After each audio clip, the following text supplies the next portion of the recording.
welcome to the Recovery Daily Podcast. I'm your host, Rachel Abasi.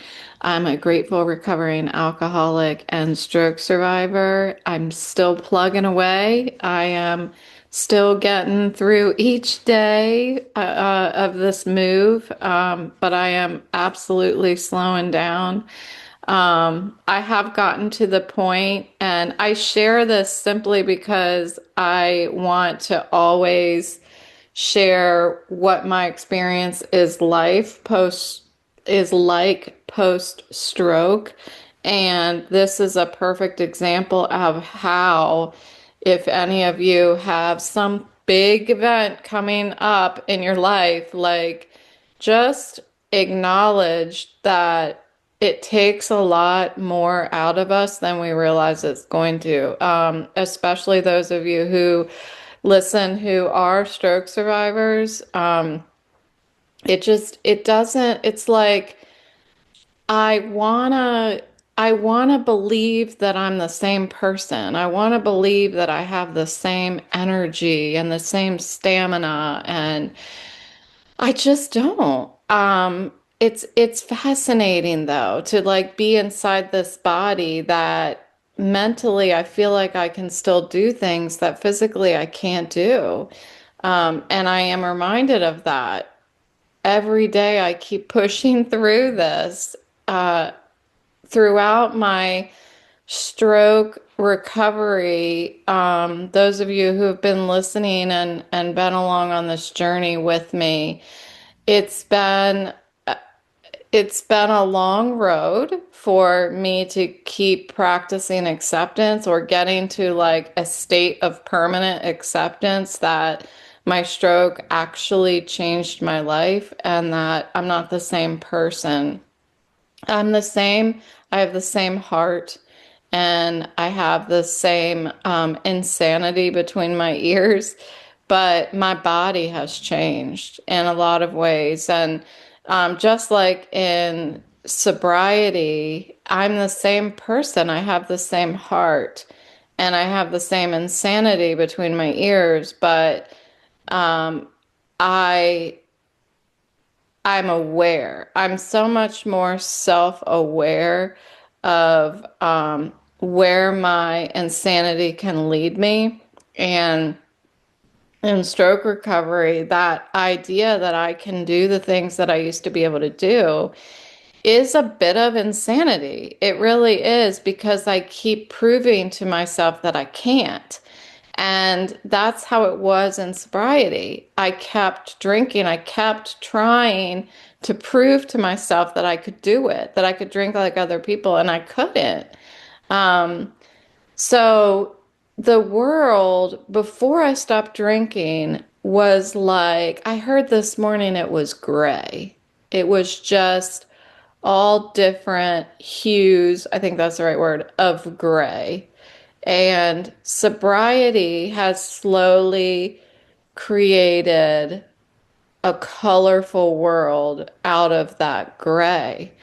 And as much as like I lived for my kids, I lived for, like, I felt excited about life until my drinking got me to the point where I didn't think I could go on in the, because I kept trying to prove, oh, I can still do it. I can live this way. And I just kept proving to myself I can't live this way. Well, I didn't think there was any alternative. I just thought that that meant I'm not going to be able to live.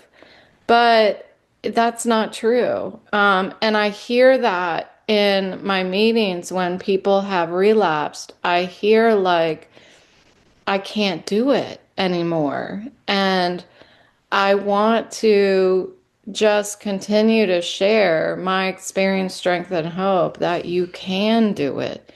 You just keep walking, and it doesn't feel good.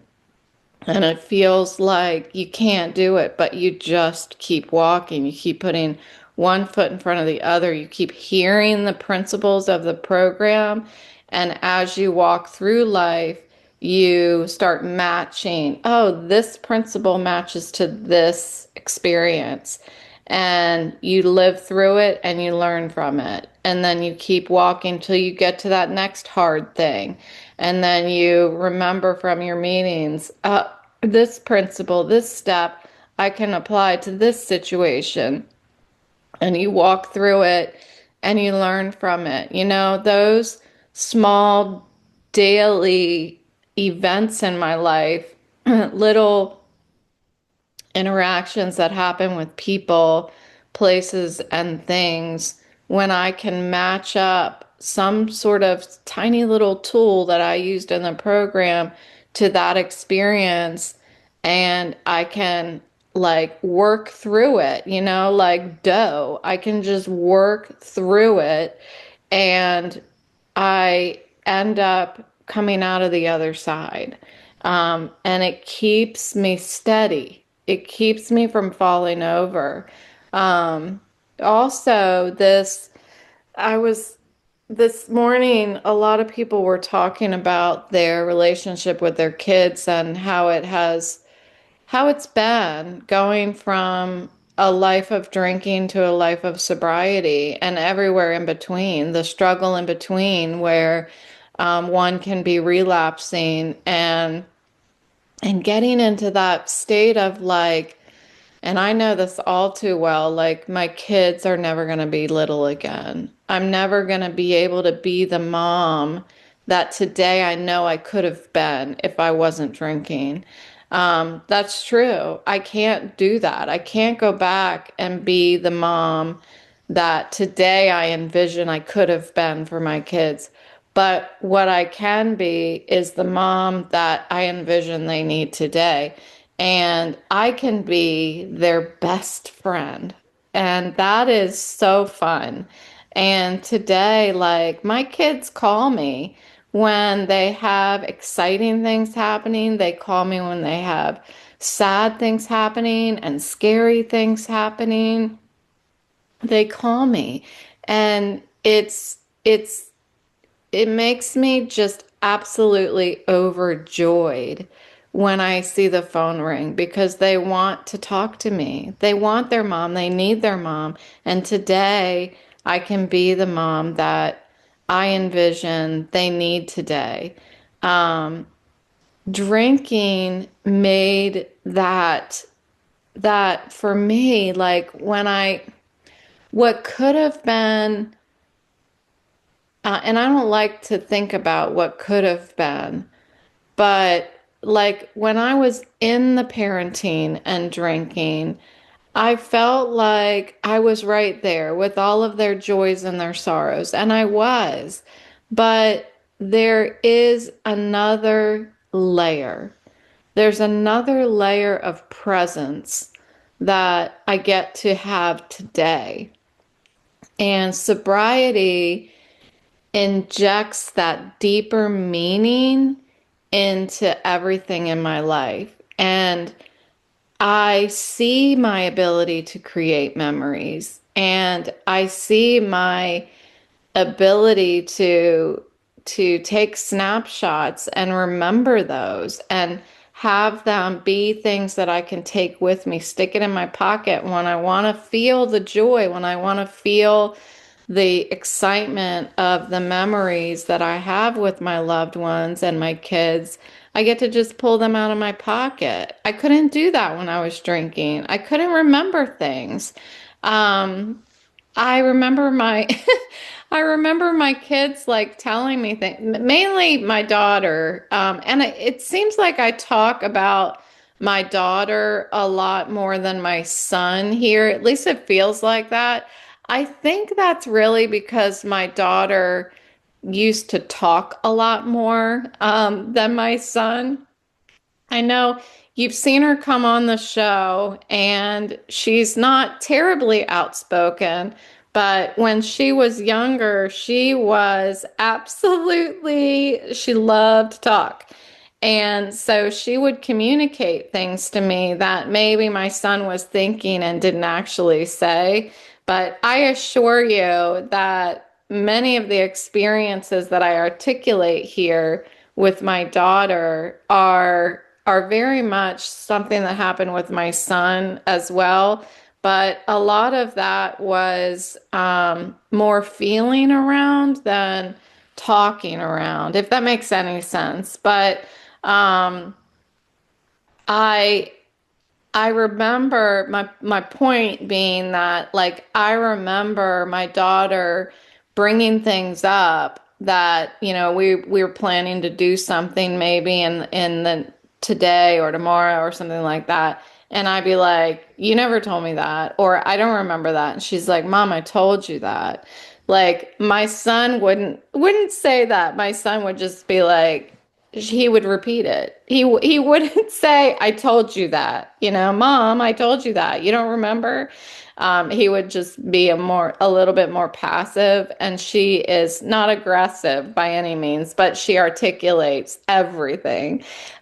So I remember not being able to remember. I remember the inability to create memories.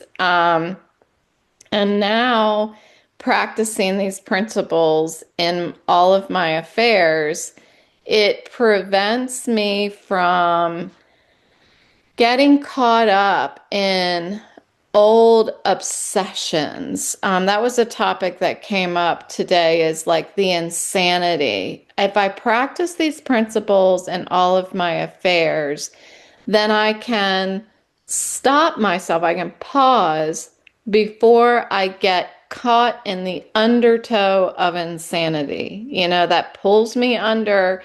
And a memory came up this morning in my meeting, and I had to share it. I was laughing. I don't know if everybody was like TMI, but when I went to the beach for my um, honeymoon with my first husband, with the kid's dad, we went out into the ocean and I was wearing a bikini. So you know how that's going to end. So we were like, I don't know, body surfing, the just in the waves at the shore. And yes, of course, like this gigantic wave hit me and I was caught underwater, like in the undertow. And I got to the point, it was just a little too long. Like I got to the point where I started panicking because I didn't know which way was up. And finally, like when I thrust myself out of like I found the ground and I thrust myself out of the water. Well, when I did, my bikini top was left behind in the water. It was around my waist. So, I remember the kid's dad looking at me and just like starts cracking up. And of course, I didn't know what was going on. I couldn't feel it. I was terrified that I was just drowning.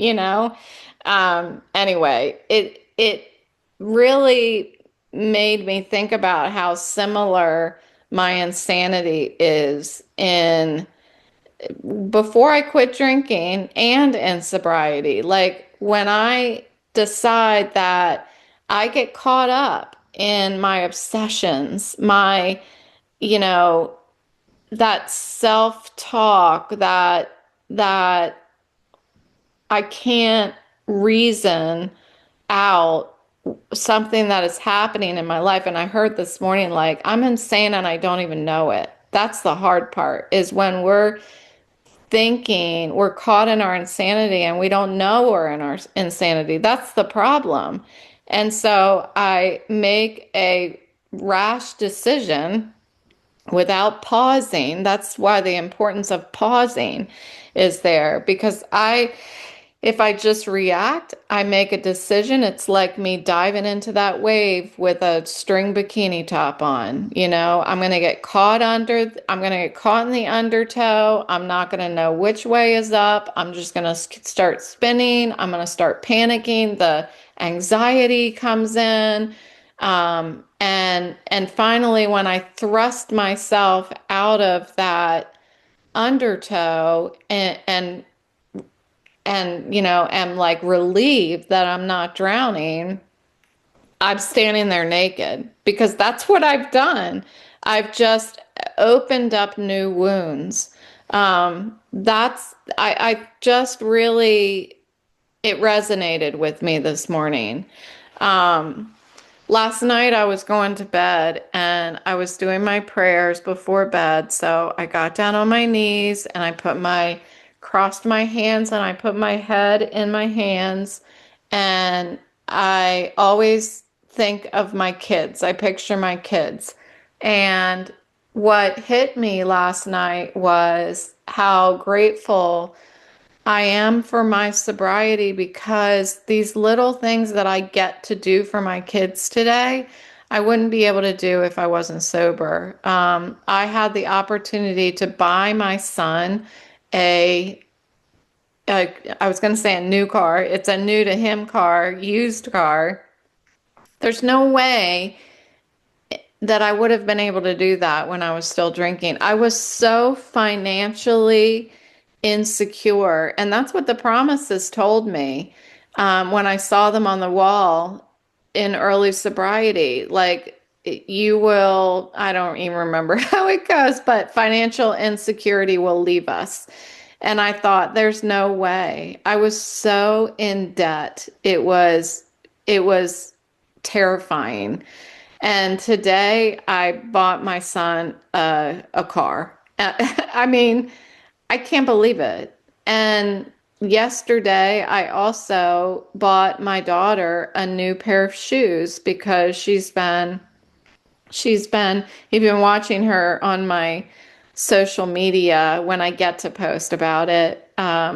She's been running marathons and half marathons. So I thought, I remember when I was running, it's imperative to like replace your shoes at the correct intervals. So I bought her a new pair of really nice running shoes. And I thought, that makes me feel good. It makes her feel good.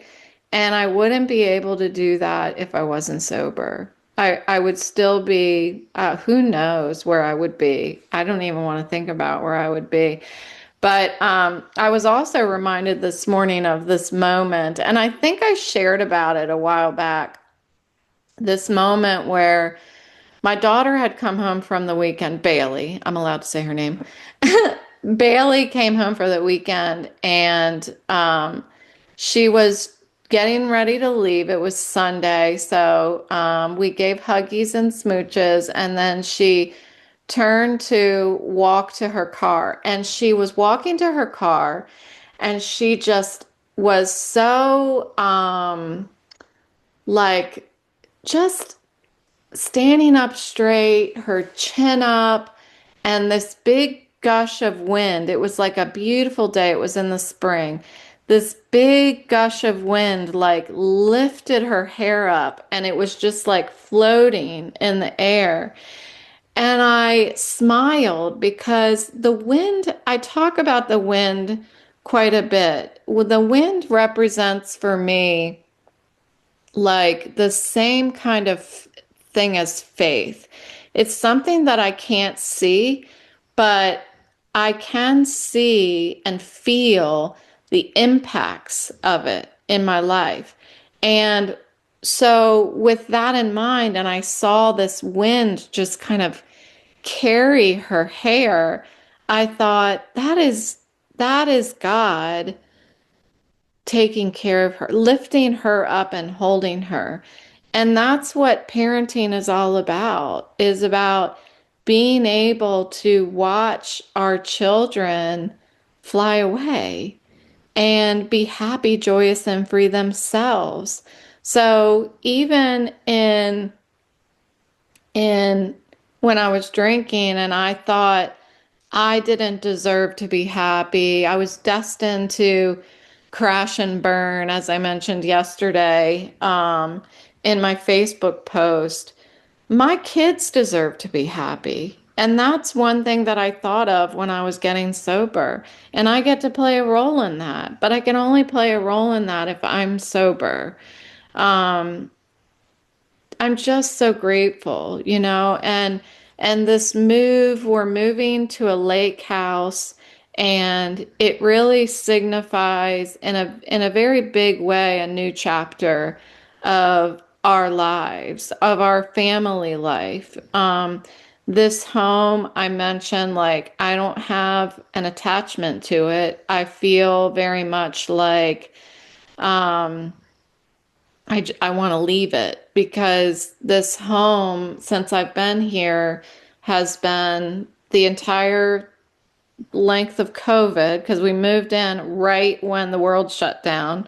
So it's been the whole length of COVID. And then I had a stroke as well the year after COVID. So it's just been going to doctors and stuff. There's been not a lot of pleasant memories here for me. So I'm looking forward to being able to move. And I wouldn't be able to do this. I wouldn't even be with my husband today if I was still drinking. So yeah, just a lot of gratitude. And although I know that it's important that we stop drinking for ourselves, I can certainly say that my kids have been both a motivation and a reward for getting sober. Being able to be best friends with them. I know they have their friends, they have their best friends, but to be able to play that role in their lives and to be able to invest in them, um, and continue to build this like lifelong connection. They so deserve to have a mom that can catch them if they fall. And I was too wrapped up in my own um, collapse, my own spiral, that I wouldn't have been able to catch them when I was drinking. Um, let's see, was there anything else that I was thinking about this morning?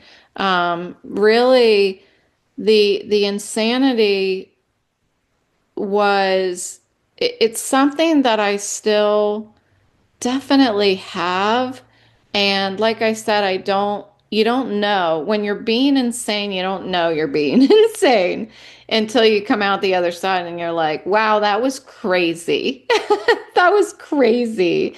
But what I can do is know the red flags before the insanity hits. And those red flags for me are obsessive thinking. If I start obsessing about, thinking that my mom is mad at me, okay, this is something that I've obsessed about my whole entire life.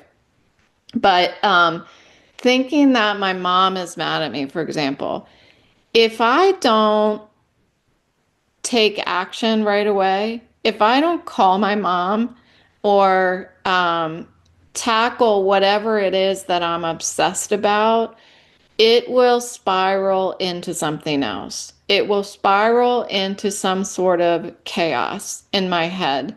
And that self-talk will start echoing and telling me, you're not good enough, you're not worthy, you deserve to be suffering in some way. And that sounds terrible, but that's exactly what happens in my head. And if I so those are like red flags. And if I don't take a hold of them right away and do something about them, at the very least, talk to somebody about my thoughts, then it can lead to romanticizing the drink. Um, so even my thoughts can get me in that undertow, can bring me underneath the surface, and old compulsions, old behaviors will come. It'll be like I never was sober, emotionally sober. I can get depressed. I can just be living in this thick, gooey, sticky anxiety, and won't be able to get out of it. So it's important that I am self-aware at all times. And what helps me do that is doing my podcast, showing up to meetings, talking to my sponsor, calling my mom, talking to my friends. Like these daily habits of being honest with other people, being honest with myself, taking my own inventory, like looking back at my day. Who did I interact with today? And do I feel good about it? Do I feel good about it? Or do I owe somebody an apology? Or do I owe a living amends? Did I pray today? Did I thank God today for the blessings in my life? Have I been of service to other people? Like, these are the principles, these are the things that prevent me from relapse. Even though it seems very indirect, it absolutely does. These micro actions that rewire my brain, rewire my responses to fear, and then eventually like impact that desire or craving, like it keeps it at bay. Um, if I were to just drop the program and stop going to meetings, I would fall in the ditch, as they say. And what they say is, along this road of recovery, I'm always just as far from the ditch as I was the first day. So I have to keep within my guardrails, which is my meetings and my gratitude and my nightly inventory and my check-ins, my sponsor, all of these things. These are what keeps me along the road of recovery and keeping me from its insanity. Um, and that's what I have. That's what again, I have no I have no ending that sounds all fancy and brings it to a close. So we're just gonna end abruptly. I guess that's my thing. I should say maybe just and stop. I don't know. We're figuring that out together. So that's what I have. Thank you for listening today. It's really awkward, and I'll talk to you tomorrow.